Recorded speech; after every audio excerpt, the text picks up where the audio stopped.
Pro Group Management. Workers' comp that works for you.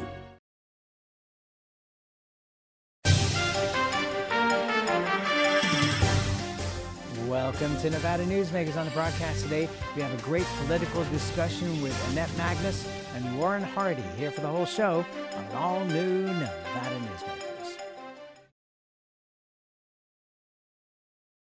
Nevada Newsmakers Goes to Washington is brought to you by Pro Group Management, workers' comp that works for you. NV Energy.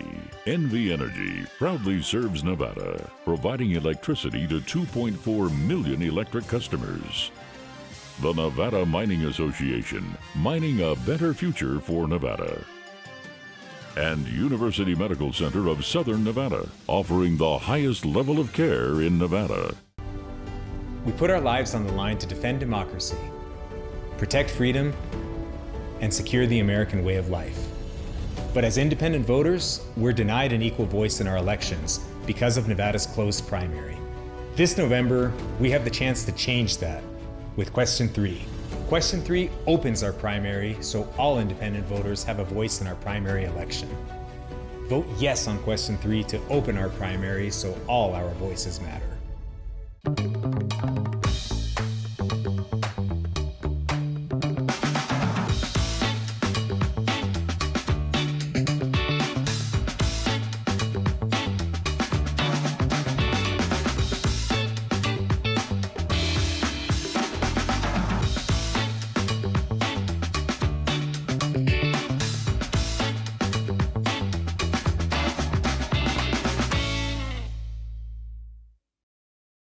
As you know, Reno is booming.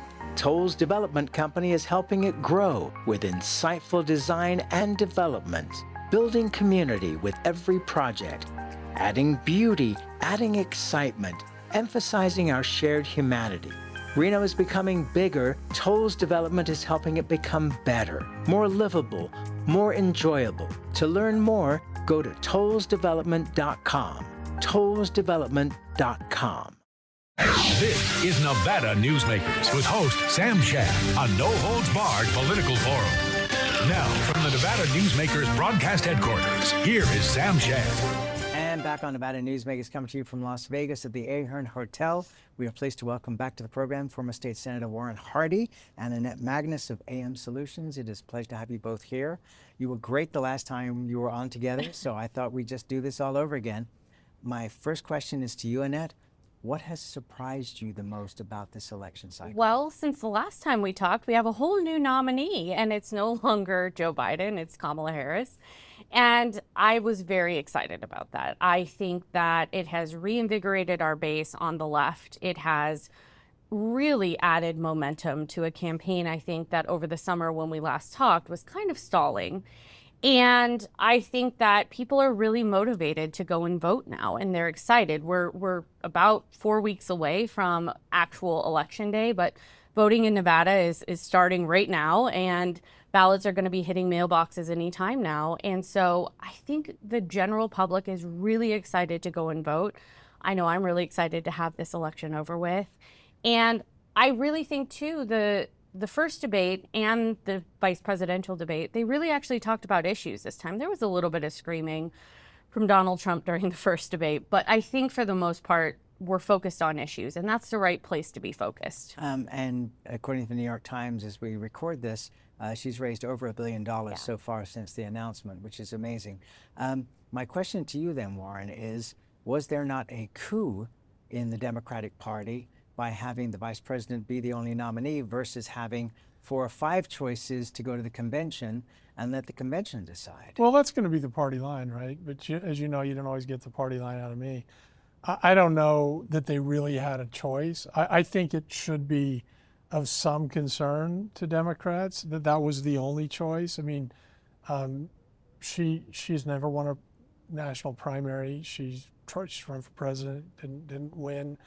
So I think there's still questions about what her national base is like and whether she can get the base. So I think it's more of a problem for the Democrats than it is for the Republicans. Maybe she's fine. I don't know.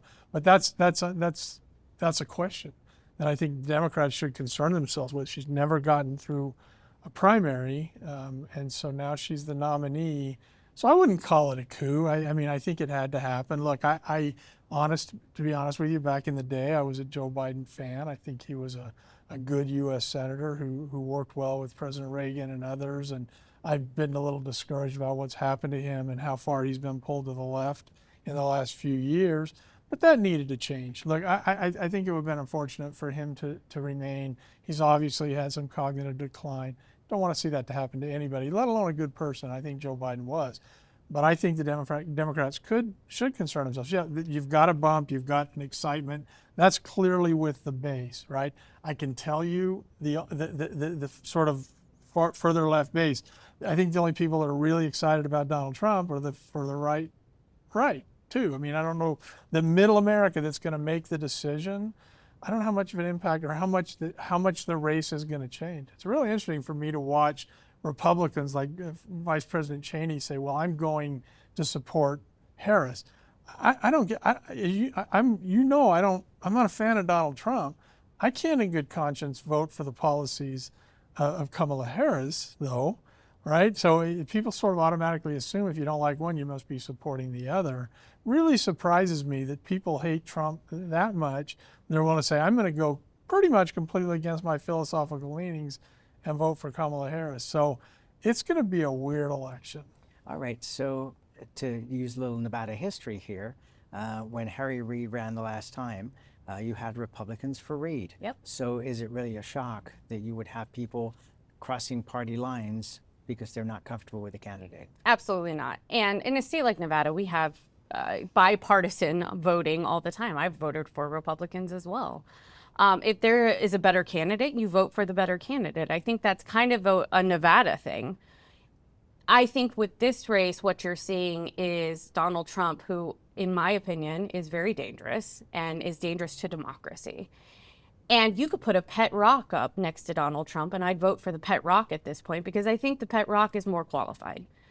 But what I think you're seeing is Republicans with conscience saying, we cannot in good conscience have this man back in the White House again. He is a danger. He cannot be having that amount of power. And so they are making a choice and going with Kamala Harris because they do understand that we need to have at least consistent leadership. And what I'll say for the left, who maybe won't be as invigorated as they would have been with somebody else, I think you can hold Kamala Harris accountable. I think you can push Kamala Harris on issues that matter to both the right and the left. And I think you can reason with Kamala Harris and have a reasonable conversation about those issues, whether you agree with her or not.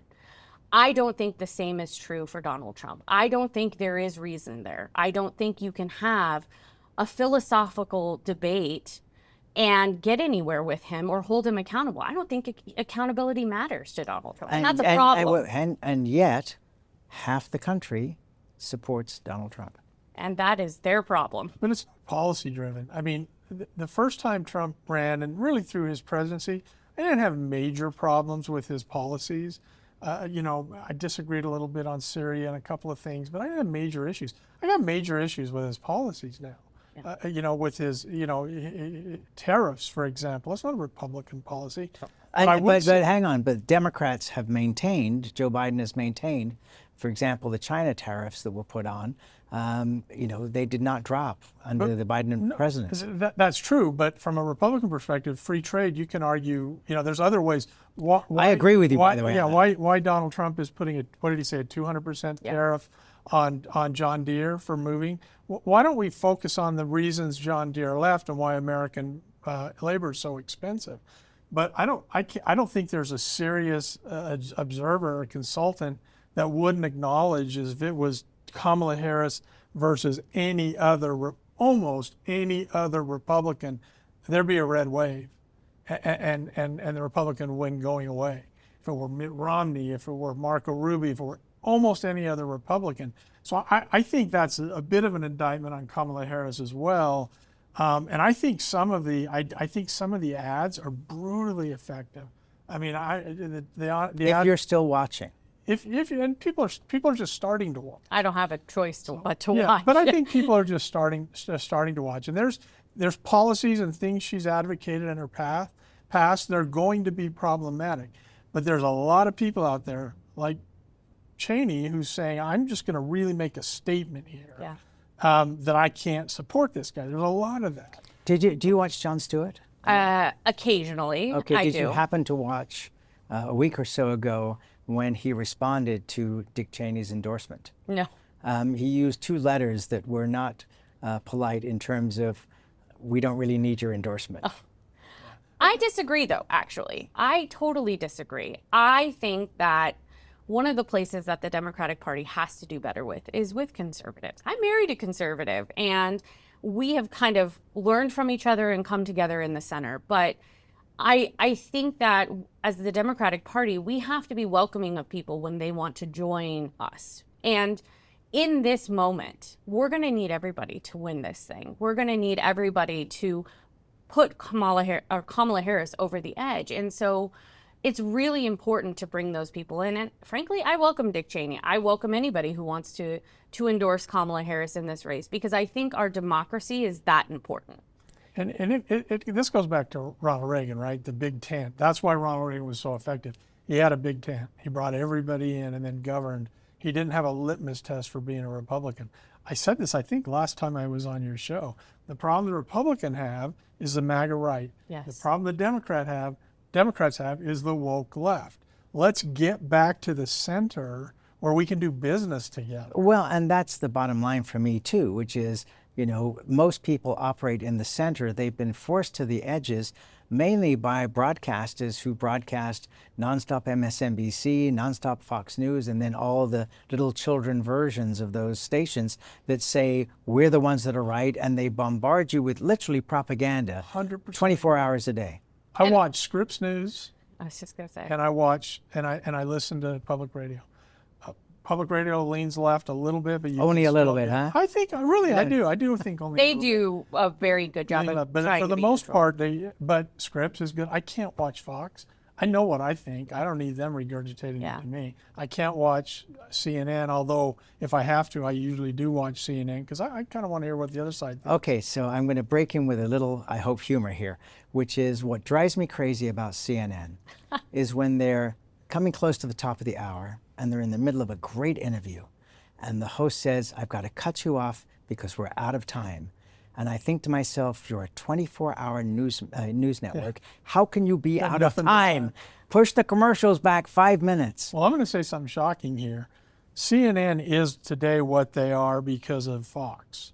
Fox began to make so much money and have so much viewership because they catered to one ideology.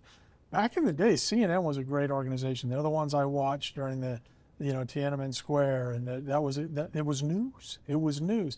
But Fox and Rush Limbaugh and Sean Hannity and all these guys they're entertainers, and people have pushed so far that way that CNN, in order to stay in business, had to do the same thing for the left. So I completely blame the media. There's no place to go for resources. For news, for resources for people who want news. But we got to get back to the center. Well, at least an unbiased, or to get, as we are here, both sides of the equation. So I think that's the most important thing, because people should have more than one source for news. Well, I don't disagree with Warren. I don't watch MSNBC. I don't watch Fox. I watch CNN. I think that is the best we have at this point for not having constant bombardment of partisan news. I want at least somewhere in the middle. All right, let's take a quick break. We'll come back because we have to make a little money here. Yeah. We'll be right back after this timeout. Story County is leading Nevada. Home of the Tahoe Reno Industrial Center, Google, Tesla, Panasonic, and other world-leading companies. Story County provides thousands of tech, advanced manufacturing, and logistics careers for Nevadans. We're diversifying and driving Nevada's economy and generating millions in tax revenue and billions in economic activity across northern Nevada. Story County is leading Nevada's future.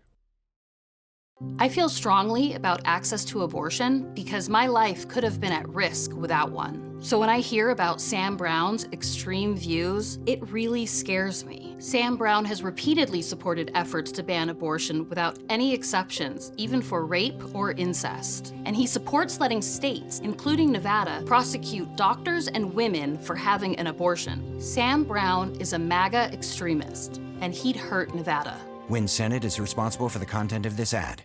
Like a traditional handmade basket, retail is woven into the fabric of life in Nevada. From big box to mom and pop, retail supports our communities in countless ways. Jobs for the disabled, team uniforms for kids, help for the elderly, and so much more. Retail employs over 1 in 10 workers. Retail supports Nevada, and we support retail. RANNV.org. Pro Group Management is the place where companies can find workers' comp solutions that are designed to meet their specific business requirements. As regulations evolve, Pro Group takes a proactive approach to clear the path to make sure your business stays ahead of the curve. Knowing your workers' comp program is optimized, you can focus on other important matters related to your growing business. Pro Group Management, workers' comp that works for you. This is Nevada Newsmakers. And back on Nevada Newsmakers, we got an all-pundit show here with former State Senator Warren Hardy and Annette Magnus, founder of AM Solutions. So our U.S. Senate race, where do you feel we are in Nevada with this? Well, I think Jackie Rosen's going to probably win that race. And here's what I'll tell you, and I have told folks that if you want to know how to win a U.S. Senate race, you probably should pay attention to what she's doing. She's not a partisan person.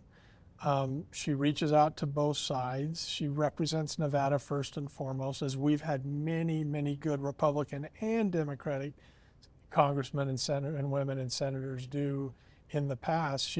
I look at her as sort of as an old school Nevada senator. And I can't, to be honest, I can't think of a reason she doesn't deserve to be reelected. Annette? I agree.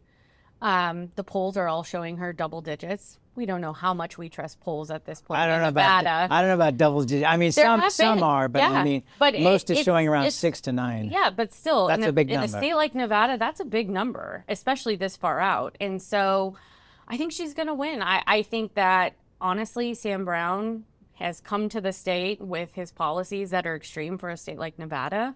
And I think Warren's right. She has represented us well. She has been bipartisan. She has done the things she's needed to do and represented us well. And I think she'll be reelected with no problem.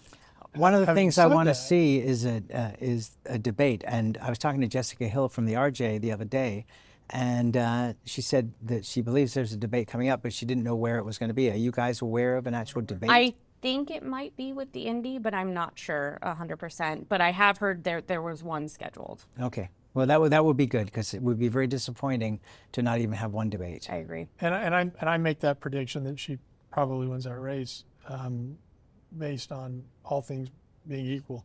I'm not sure that all things are going to be equal. I don't know what the national dynamic's going to be this time. We know Donald Trump significantly outperforms his polls because I think nobody wants to admit they're voting for him, but people do. And so that could have an impact down ticket on those races and legislative races as well, because from the polls I've seen, you're getting a lot of mixed messages. You're seeing Republicans.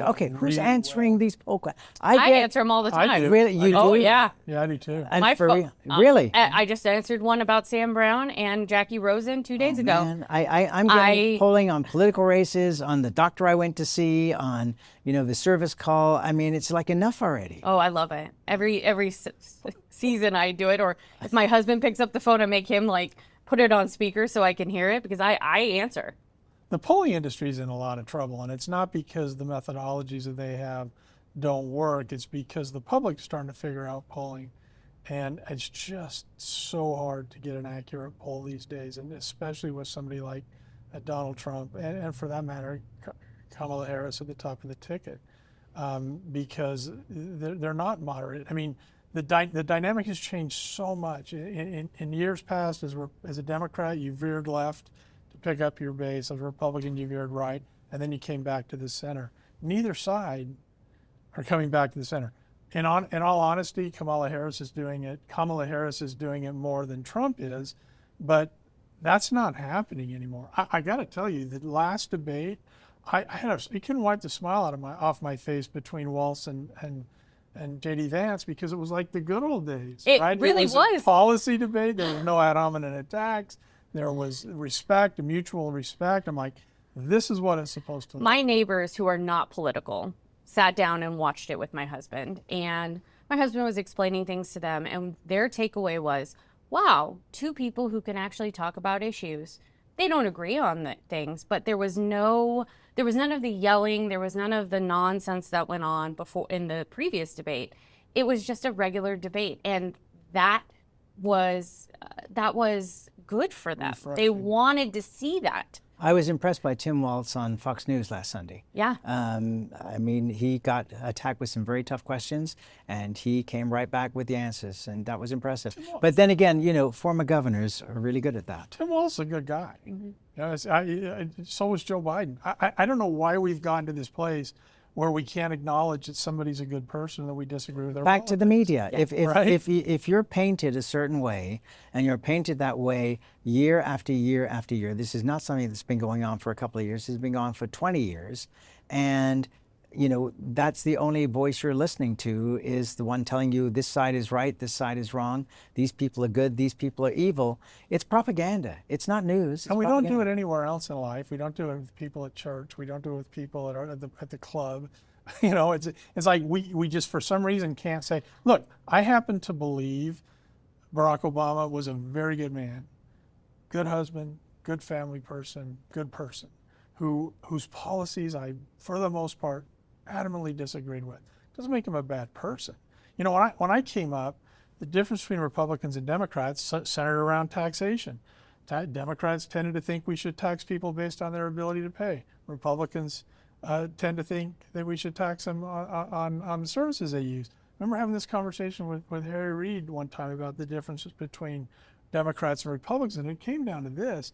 An old-fashioned Democrat, not the woke, not the MAGA, an old-fashioned Democrat like the kinds I dealt with and worked with in the legislature. And by the way, the kind we still do have, mm-hmm. they see this monolithic thing called government and don't understand why it doesn't use its wealth to help people. That's not evil. I think it's unreasonable. As a Republican, we can't afford to do everything for everybody. But that doesn't make them evil because they want to help people with the resources of the government. Okay, let's take a quick break here. We'll make some more money because we got to pay for the coffee and tea. We'll be right back after this. Early in the morning or throughout the night, professional truck drivers are on the job, serving you, safely moving freight that's crucial to our economy. From the oldest industries to our newest innovators, from the exotic to the everyday. Trucks are everywhere, moving everything. Never afraid to embrace a future that makes Nevada and our nation stronger. Trucking moves America forward. What do you count on? You count on your power every day. At NV Energy, we've always powered what's important to you. But we're not looking at the past. We're focused on the future. While our standards are high, our rates will remain low. And our commitment to renewables isn't just meeting standards, but leading the way. Because you can count on more than just your power. You can count on the company who brings it to you. That's our promise. You can count on it. The Nevada Builders Alliance has been protecting the interests of the construction industry for over 50 years. Our programs save members thousands of dollars every year and allow them to provide much-needed benefits to their employees.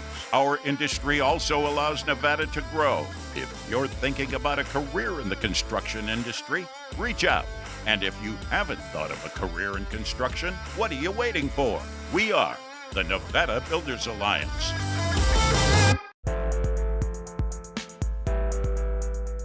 They want us to believe we only have two options. That's just not working anymore. I've never been a follower. I'm a businessman and entrepreneur. I'm ready to forge a new path to secure our future. One that keeps Northern Nevada free, fair, and wild. A path that means freedom for all, including affordable housing. I'm Greg Kidd, and I approve this message because I'm not from either political party. I'm for Nevada. This is Nevada Newsmakers. And back on Nevada Newsmakers with Annette Magnus and Warren Hardy. Annette, any thoughts on the congressional races? Because a lot of people that are talking to me are saying that they don't think any of the incumbents are going to get thrown out. Is that I don't think they'll get thrown out either. I think Susie Lee has the toughest race against Drew Johnson. I don't think Drew Johnson has a chance. I think it'll be close, but I don't think he's going to win. And I think that Congresswoman Titus, Congressman Horsford, Congressman Amodei, I think they'll all be fine. You know, it's interesting. Drew Johnson is a very sharp guy on policy issues, and maybe there's a place for him somewhere else within the political sphere if this doesn't work out. Yeah, no, listen, I think that something unique about this election cycle, there are very good candidates on both sides, especially at the legislative level. I'm really pleased with the governor getting involved and having an input into the Republican candidates. I'm highly impressed with the quality of the candidates. But depending on the national trend, keep an eye on that Lee Horsford race. Well, and also, you know what's going to be interesting, and sadly, but interesting, is how the federal government deals with this hurricane situation. As we're recording this, the hurricane, the latest one, is bearing down on Florida, but the government's relief efforts, and there's already been a political twist to this that is not pretty. I was going to say, and people need to not believe disinformation out there, because there is a huge swath of different disinformation about FEMA, about them collecting donations, about them not getting money. It's nonsense. And no matter what, they're never going to get it right completely for everybody. So it's a lose-lose situation for them. Right, but there are a lot of people doing their level best. Yeah. Thank you both very much for doing this. I always appreciate you being here, and we'll be right back. Imagine a magical garden that feeds Carson City's hungry and homeless, teaches our high school students agriculture, creates hanging floral displays to beautify downtown, and yet charges nothing. It's not magic. It's the Greenhouse Project. It's real, it's growing, and it needs your help. Go online to carsоncitygreenhouse.org so together we can grow it forward. Welcome to the Winnemucca Big R. Hi, I'm John Walker. Welcome to Big R Lovelock. Hi, I'm Rich Martin. Welcome to Fallon Big R. My name is Braden. Welcome to Big R Fernley. Hi, I'm Kelly. Welcome to Big R Sparks.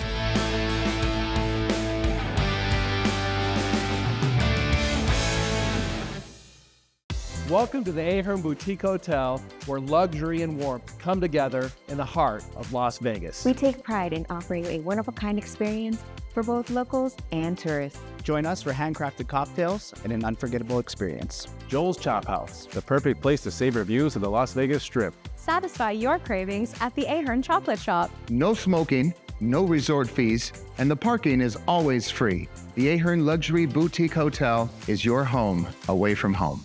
Here on 7 at 7, we're bringing you the local headlines in just 7 minutes. We've got you covered in the morning, evening, and for all breaking news in between and as it happens. Life is busy, and we don't waste your time. Join us for local news now streaming on our YouTube page. Thanks for watching Nevada Newsmakers come to you from Las Vegas. Our thanks to the Ahern Hotel for accommodating us. We'll see you on the next broadcast.